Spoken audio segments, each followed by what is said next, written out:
Good morning, কেমন আছেন সবাই? ঋতুশ্রী আরও একটা ব্লগে আপনাদেরকে অনেক স্বাগত। আজকের ব্লগটা শুরু করা যাক। ঘুম থেকে উঠেই এখানে আমি আমার বেডটাকে পরিষ্কার করে নিচ্ছি।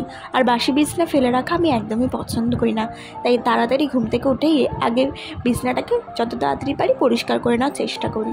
আর একটুখানি গাছগুলো দেখছিলাম, জানেন তো এত রোদ্দুরে না জল দিলেই মাটিটা বারবার শুকিয়ে যাচ্ছে। তাই কী করি, রোদ্দুরটা একটু পড়লেই বিকালের দিকে গাছগুলোকে আগে ভালো করে জল দিয়ে স্নান করি নি। বিশ্বাস করুন, ওরাও নেই জলটা পেলে শান্তি বোধ করে। তারপরে এখানে একটু ঘরটর মুছে টুছে নিয়ে আমি আমার স্কিন কেয়ারটা করে নিয়েছি।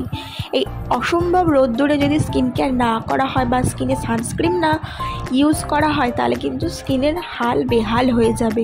হ্যাঁ, যাই হোক, চলুন এখানে রান্নাবান্নার পালা চলে এসেছি, কারণ হাজব্যান্ডকে কিন্তু ওখানে আমি লেফট ওভার মাছের ঝোল আর ভেন্ডি আলু ভাজা দিয়ে টিফিনে দিয়ে দিয়েছি। তারপরে আমি আমার নিজের এখানে রান্নাটা করতে এসেছি।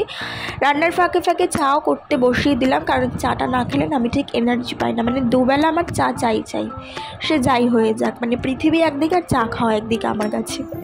যাই হোক, আজকে কিন্তু আমি খুব ইয়ার্কির মুডে আছি। এখানে চা খাওয়ার আগে কিন্তু আমি আমার জিরা ওয়াটারটা অবশ্যই খেয়ে নিই। মানে এটা আমার হ্যাবিট হয়ে গেছে প্রতিদিন সকালে উঠে জিরা ওয়াটার খাওয়া। এখানে দেখুন পাট শাকটা আমি এখানে ভাজা করে নিচ্ছি, একটু রসুন ফোড়ন, শুকনো লঙ্কার কালো জিরে ফোড়ন দিয়ে। তারপরে পাট শাকটা আমি এখানে দিয়ে নাড়াচাড়া করে নুন দিয়ে দিয়েছি। পাট শাক ভাজার রান্না সবাই জানে, তাও আপনাদেরকে একটু বলে দিলাম। আর করবো পাট শাক দিয়ে একটুখানি ডাল। দেখুন আমি না এক সোমবারে ডাল করছি আজকে।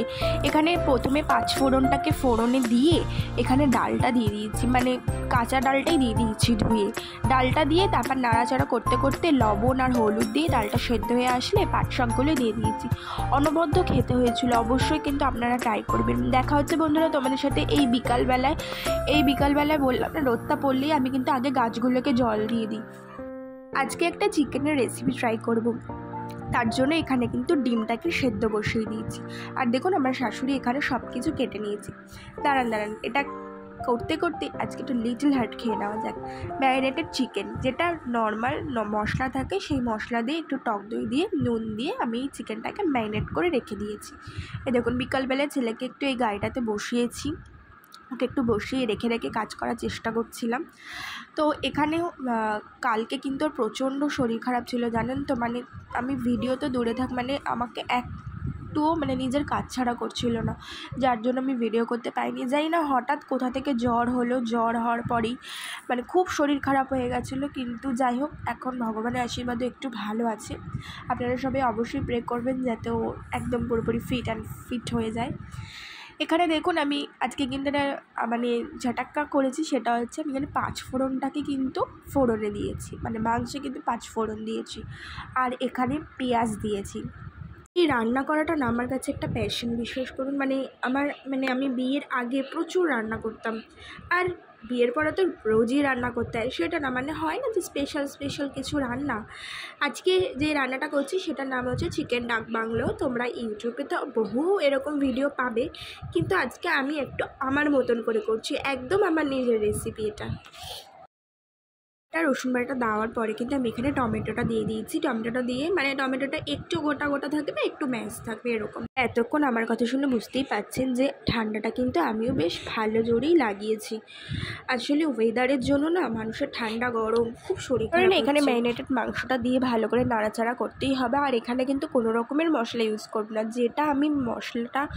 যেটা মাংস ম্যারিনেটে দিয়েছিলাম ব্যাস ওইটুখানি দিয়ে নাড়াচাড়া করে একদম সব শেষে গিয়ে একটু কাশ্মীরি রেড চিলি পাউডার, কিন্তু একটা স্পেশাল মশলা আছে